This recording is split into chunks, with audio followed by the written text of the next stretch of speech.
I believe the job of a teacher is crucial in nurturing children who will shape our future. Shouldn't those who take on this role possess a strong sense of purpose and the basic courtesies of being a human being?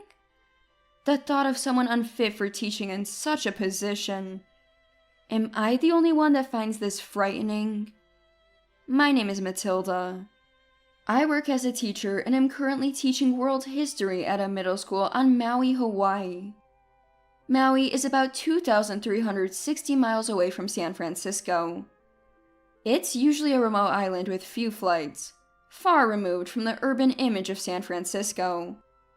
I had my reasons for wanting to teach on a remote island, and as if by good timing, my husband Royce got transferred to a government office in Maui, which sped up our move here. Royce has a deep interest in regional revitalization and a strong sense of mission, dreaming of boosting tourism on remote islands. While my husband and I work in different fields, administration and education, we share a common desire to uplift areas that might be at a disadvantage compared to urban centers.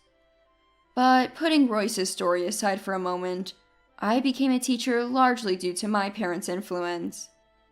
My father, a former middle school principal, was elected to the city's education board for his achievements.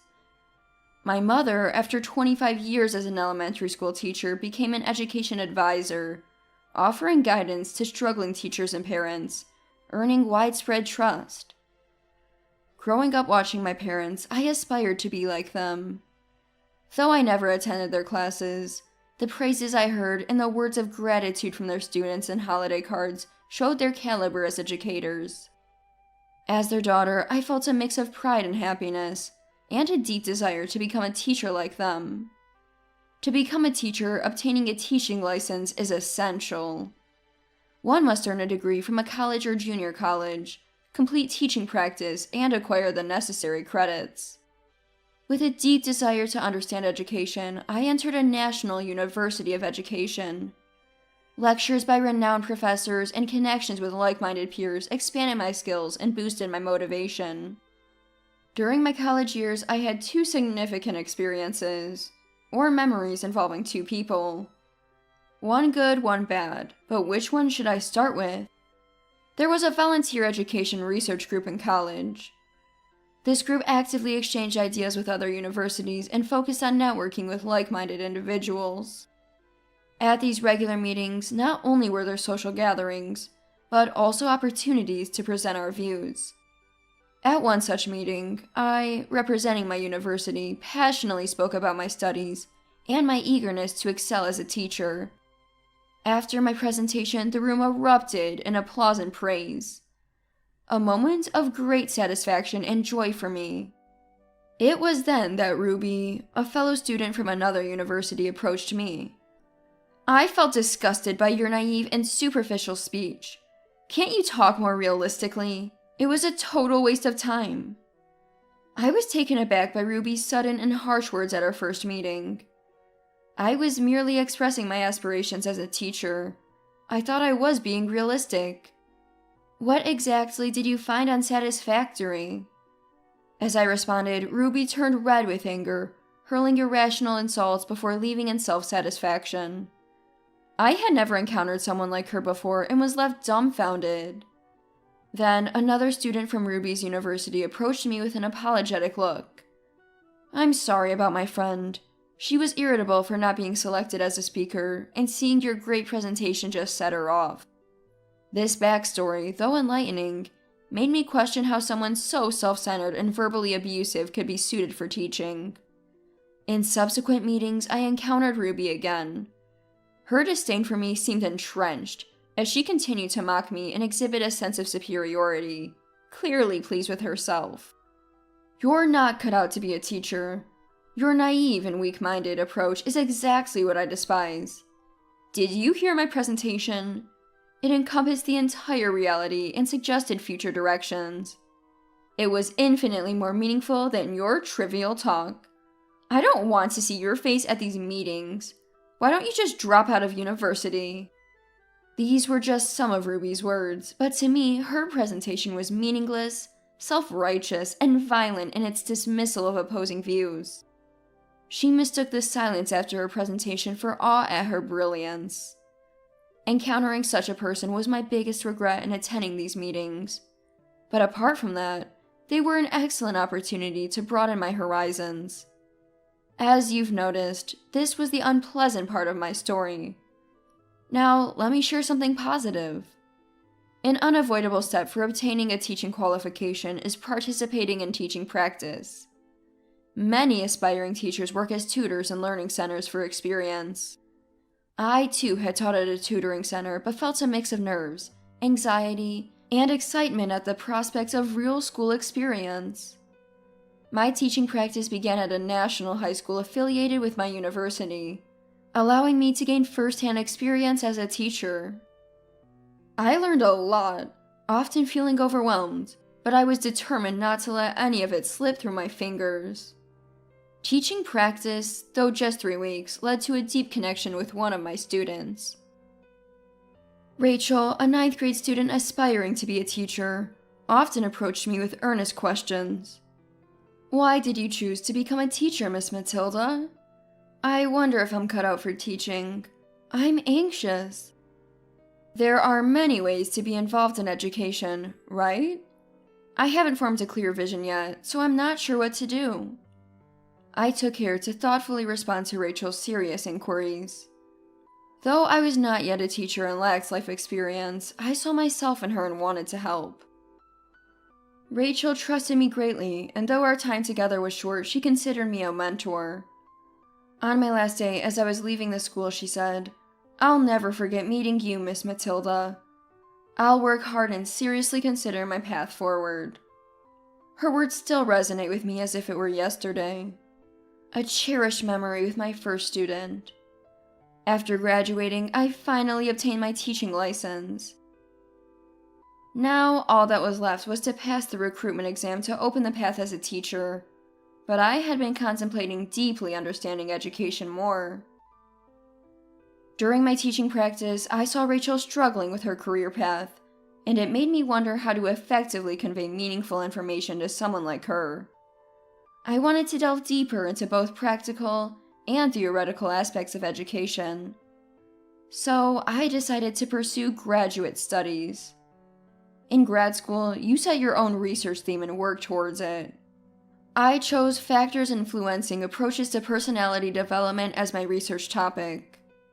Simply put, it's about how to effectively engage with those seeking self-actualization. The research was more complex and challenging than I initially thought, but I found it incredibly fulfilling. I occasionally kept in touch with my first friend Rachel, who had decided to attend my alma mater. As for Ruby, a person I preferred to avoid, I heard from a friend at the meetings that she was hired as a teacher at a public high school in the city. Though I may not like her personally, it's always good to hear about someone you know succeeding. Torn between my eagerness to teach and my desire to learn more about education, I continued my grad school journey. Like in my undergraduate days, there were networking groups, and I joined them to broaden my horizons. The group included professionals interested in education, allowing me to discover worlds unknown to me, making each meeting exciting. It was at one of these meetings that I met Royce, my future husband. Royce, a public servant, was passionate and proud of his work, never sparing effort in his daily tasks.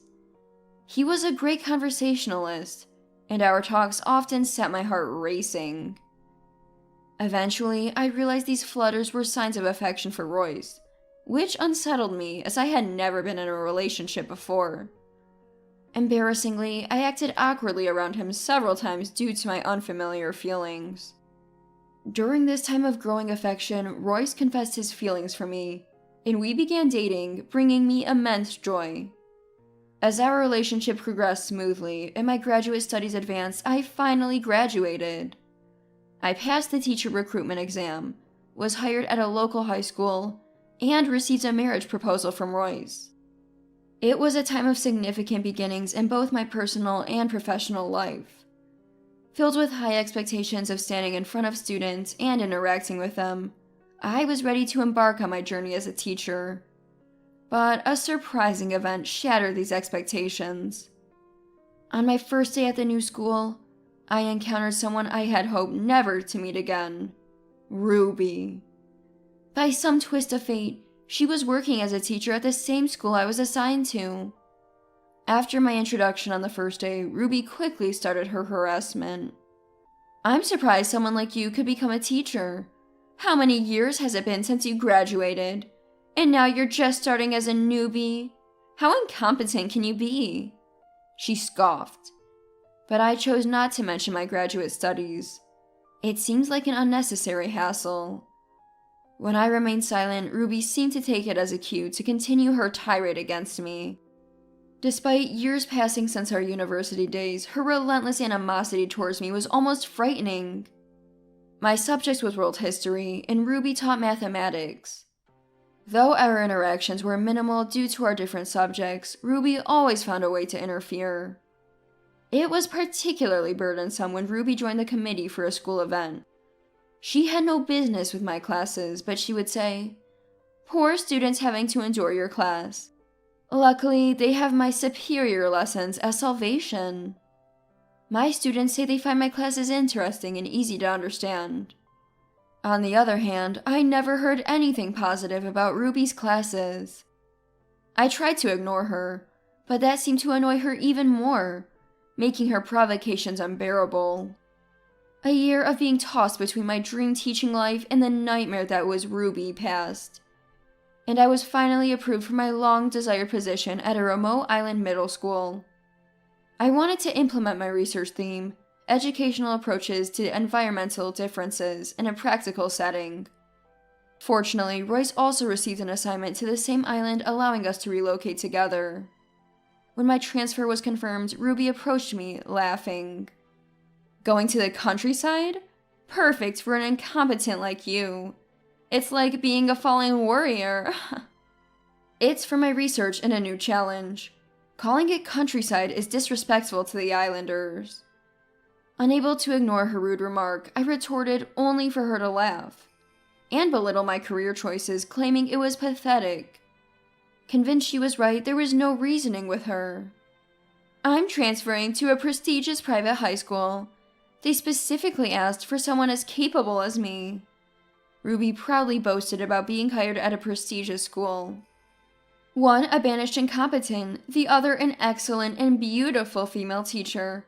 The contrast couldn't be clearer. Her comments about exile and beauty were so ridiculous that I just nodded and left. The students on the island, still somewhat naive compared to city high schoolers, were pure and sincere. I dedicated myself to my new teaching role. Royce, too, was working hard at his new job, boosting the island's tourism. 3 fulfilling years passed in this nature-rich environment, working and focusing on my research. Then I was invited to present my research findings at a conference in the city. The prospect of returning to the mainland filled me with anticipation, and Royce was able to join me on his vacation. The feeling was like a mini vacation. The conference venue was bustling with education professionals. Royce came to listen to my presentation, and his support in my nervous state was invaluable. When Royce left to greet someone he recognized, I heard a familiar voice from behind. "Why are you here?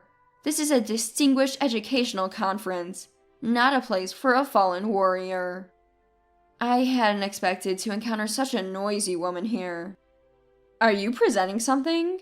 You should probably not, just to avoid embarrassment." Ruby started talking fluently about how she was asked to attend this conference because of her performance at the famous school, even though I hadn't asked. Her condescending tone and manner were extremely irritating. "It's my turn to present next. I'll let you watch so you don't despair over the difference between us." Ruby walked away, seemingly pleased with herself, but I was worried about her. I doubted whether she could make a decent presentation. And, as I suspected, Ruby's presentation turned out to be remarkably insubstantial. It was so lacking. It might be more accurate to say there was nothing there at all. Ruby's presentation lacked substantial data to support her theories, and her speaking skills were poor. Moreover, she spent much time bragging about irrelevant things. More than half of her talk was meaningless. The awkward atmosphere in the hall after her presentation reminded me of our university days. Apparently sensing the mood, Ruby quickly left the stage. During the 30-minute break, Ruby approached me again. Really, my sophisticated speech was probably too complex for ordinary people. I grace you with my presence, and this is the thanks I get? She loudly accused me in front of everyone, questioning how I managed to get the final slot in the program. She yelled loudly even though there were many people around her. Royce was beside me astonished, as I had told him about this peculiar woman. He whispered, "Now I see." Ignoring her, Ruby got more agitated, calling me a low-intelligence teacher with no value. Her loud voice attracted everyone's attention. Then someone spoke up in my defense. "Matilda is a wonderful teacher, very different from a fake like you." It was Rachel, my first student during my teaching practice. We had maintained a close relationship as she attended my alma mater. Rachel, after much contemplation and my advice, decided to support teachers rather than teach herself. She now worked for the Board of Education and was involved in organizing this conference. "Ruby, I've heard quite a lot about you. My job keeps me well informed," Rachel said. Startled at first, Ruby quickly regained her composure and retorted, "Such insolence from a worthless teacher and a young girl. Go away, you're useless." Then an angry voice echoed, "Who are you speaking to like that?" It was the chairman of the City Teachers Union. Ruby turned pale upon realizing who it was. "Matilda's father is the educational director of the Board of Education, and her mother is a highly respected educational critic," the chairman explained. Ruby immediately protested, accusing me of nepotism. "Daughter of the educational director? That's favoritism, so unfair." "Your narrow-mindedness is showing. Matilda's parents are just her background. Her invitation to this conference is due to her own achievements, Dr. Matilda." "Wait, doctor? What do you mean?" Ruby was confused. After completing my master's degree, I faced a dilemma about my career path. Torn between teaching and future research, I chose research. I continued the doctoral program and earned my PhD. Upon graduation, I asked the professors who wanted me to stay at the university if I could gain some practical experience by teaching. I had accumulated significant research on island education, and my long-term thesis was complete. This conference was an opportunity to present my findings. Then Royce, who was listening, said, "That was Ruby, right? We've been noticing a lot of issues with her. Discussions are underway whether to let her continue teaching." "What are you talking about? Who are you?" Ruby murmured in a fading voice, her face turning pale. "Royce is a civil servant. Specifically, a national civil servant with a position in the U.S. Department of Education. He was on assignment to the island as part of a personnel exchange with the Ministry of the Interior, working on a rehabilitation program for problematic teachers. Because of this, he kept receiving updates about such teachers. The chairman's words, "You better be prepared," made Ruby kneel, cover her face, and cry. After my presentation, I received thunderous applause. Ruby had quietly disappeared from the venue. Royce and I had been assigned to the island for 3 years. I was expected to return to the university, and Royce's secondment was ending, so he was returning to the Department of Education. We moved back to the city together just as we had arrived. We invited Rachel to our new home. "I'm always grateful to your father, the education director. My dad also speaks highly of you, Rachel, calling you a capable and reliable staff member. Thanks for your help this time," I added. I knew about Ruby from you and thought she couldn't possibly be fit for teaching. A little investigation revealed a lot of issues. It wasn't difficult. Ruby's professional attitude was the worst, with no good reputation.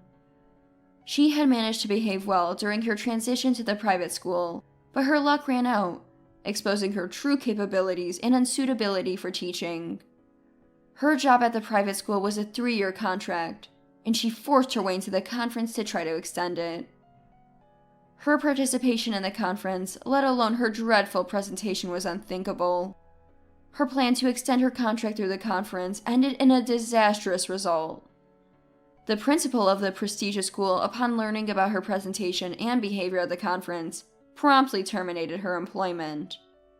Ruby's misconduct led to her being sent to a rehabilitation program, but she foolishly fled, unable to cope.